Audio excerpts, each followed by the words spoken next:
Kentucky at Georgia. I am pretty excited to talk about this one. Um, so before we get into all the numbers, I feel like I've got a pretty good feel on these teams, and I know what the numbers are pretty much going to say for the most part. I guess I don't know them by heart, all of them, but here's the deal. And I heard this analogy from somebody else, so um, and I really liked it. It makes a lot of sense to me. There's Georgia and Kentucky and team like Michigan. They're all three built very, very similar. Okay. I'm not saying they have the same talent players. Kentucky doesn't have the same players that Georgia has, and that's kind of what the point that I'm going to get to. But these teams are built the same way. Kirby Smart is so complimentary of this Kentucky team every time we play them, before, during, and after the game. Says that the medical room is more filled up after this game than it is all the rest of the year. It's the most physical game that Georgia plays every year. And it's because of Mark Stoops and the style that he has brought to Kentucky. Mark Stoops has done a fantastic job at Kentucky. But they've started off 5-0 3 out of the last 4 years. They beat Florida 3 years in a row now, 3 out of the last 4. But there is a common trend between all those years.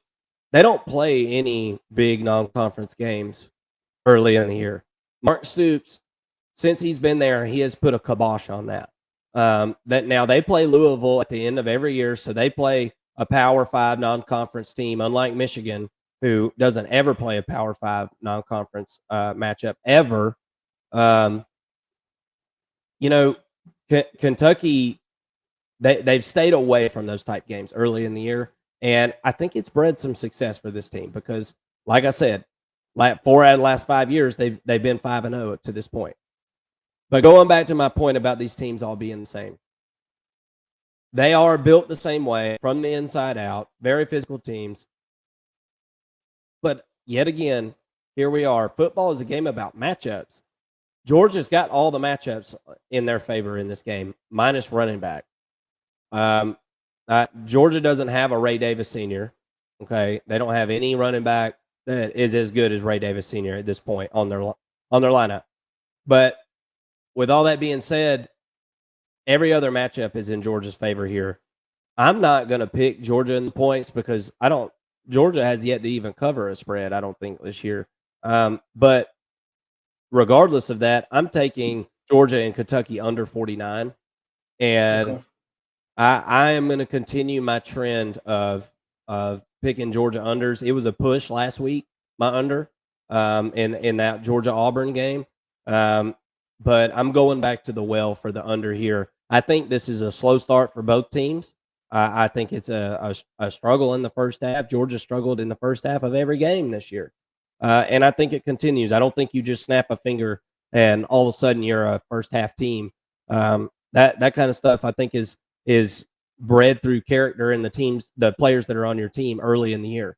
So give me the under. If I'm picking the spread on this one, then I would honestly I'd pick Kentucky to cover. I think Georgia probably, if everything goes according to plan, I think I think Georgia could beat Kentucky by a couple touchdowns max. I don't think Georgia's in a situation where they're going to blow a team like Kentucky out. And not to mention, the possessions are going to be limited here. I don't think Georgia makes Kentucky go 3 and out here, over and over and over again. And I don't think it'll be like that.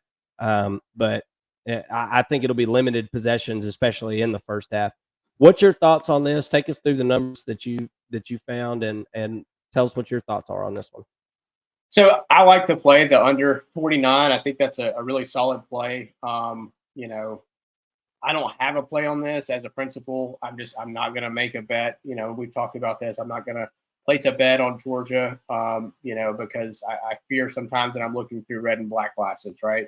So I don't want to make a play on my team in any sport. But if I were to make a play on this, I feel pretty confident that Georgia is going to cover the 14.5 points. Wow. Okay. Part of that is a gut feeling, right? Saying, okay, Georgia has not covered to this point. maybe they're due, right? That's part of my reason for picking Georgia, and over on the points there. Second reason is when you look at the numbers here, right? And I'm going to get those pulled up for you in just a second. So when you look at the numbers, you've got you've got good on bad and good on bad. And what I mean by that is Kentucky on offense and defense, they want to run the football, right? And then Georgia on the other side, they are not very good at stopping the run and they don't want to run the football. Then you look at passing. Georgia wants to pass the football, right? 10th in yards per game at over 300 yards per game. Passing defense is really good. Georgia's got a really good secondary, one of the best in the country. On the other side, Kentucky does not want to pass the football, and they're not very good at stopping the pass. So to me, that's a wash, right? So let's look a little bit further down. Then you get to third down conversions. Kentucky 49th on third down conversions and 95th on opponent third down conversions. Georgia seventh, on third down conversions and sixth on opponent third down conversions. That is going to decide the game to me, and that's going to give Georgia the cover. I think that Kentucky is not going to be able to extend drives the way that they would like, the way that a rushing football team needs to do in order to take control of the game. I think that they're really going to struggle with that.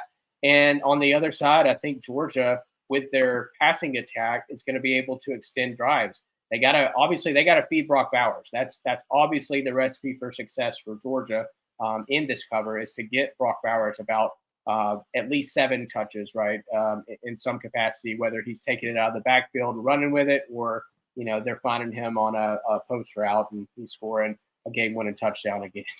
But hopefully, as a Georgia fan, they don't need Brock Bowers to score a game-winning touchdown, right? The game should be decided, and that would lead to Georgia covering. But I feel pretty good about that, thinking that Georgia's going to be able to cover this. I'm not like running to the table to bet it or anything like that. Obviously, Georgia hasn't covered yet, so I don't recommend putting my money on it necessarily. But at the same time, I think if I were to make a play, that's kind of where I would make it. Look and pay attention on third down, and let's see if I'm right here, because I think that it's pretty. And Carson Beck, especially last week, was 9 of 10 on third down. It was really impressive in a road environment and in a tough atmosphere. It was what he was able to do on third down. He was very poised, and I think he continues to build confidence. And I think that Georgia's going to air the ball out. One other matchup to look at is this rush defense against Kentucky's rushing attack. I think that Kirby might be testing his defensive linemen here a little bit and saying, hey, these guys rushed for over 300 yards last week. Y'all gonna let them run all over you, or you gonna step up and stop somebody.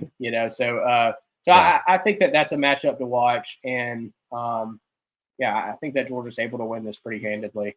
And I could see the under hitting as well. I could see it being like a 31-13 type game, something like that. Yeah. Well, a couple last thoughts for me on this game here. Auburn last week, a lot of people want to point out and say, well, Auburn ran the ball for 200 yards. Look, anytime somebody runs for 200, I think you sound the alarm bells, right? Well, they threw the ball for 80-something yards. You're not going to throw the ball for 80-something yards and beat Georgia. That's not going to happen. And Auburn ran a lot of misdirection stuff, a lot of, off tackle stuff, a lot of read stuff, stick it in the running back's gut and pull it out and take off. Devin Leary is not doing any of that stuff. Devin Leary's not doing any of that. This run attack is straight up run attack, and Kentucky has had their success between the tackles this year, and I just don't see Georgia getting beat between the tackles all day long. I don't see that happening. I see Georgia wearing on this team in the second half, and probably pulling away in the fourth quarter of this game. But I do think this is going to be a good game. I think Kentucky is a solid football team, and they always are. If Mark Stoops is your coach, then you're going to be a solid team. Siegs commented and said, "This week scares me more than last week." Siegs is a Georgia fan, a local here in the first and long college football community. How you doing, Siegs? Uh, you know, I tend to agree with you. I think this is a better team. I think Kentucky beats Auburn, right? If they're if they were to play each other, but that transitive property doesn't always work in college football, and uh, I think Georgia matches up pretty well in this game. But then again, you know what? Georgia has had their share of issues, just like all the other teams in the country this year. Definitely not as good of a Georgia team this year as we've seen the last couple years. Um, I don't think they're as good on defense. I think Georgia is a good offensive team. Heard a lot of barking about, no pun intended, a lot of barking about Carson Beck and Mike Bobo, and I can assure you right now that they haven't. Neither one of them have had a bad game.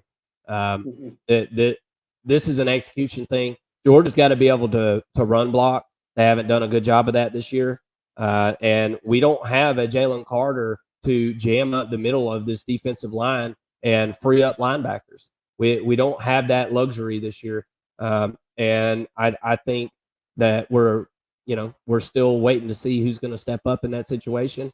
And hopefully somebody does. That's why you recruit 4 and 5 stars the way that Kirby does, and that's why Kirby is such a successful coach, y'all. It's not that just that he knows the X's and O's. It's he knows the Jimmies and the Joes.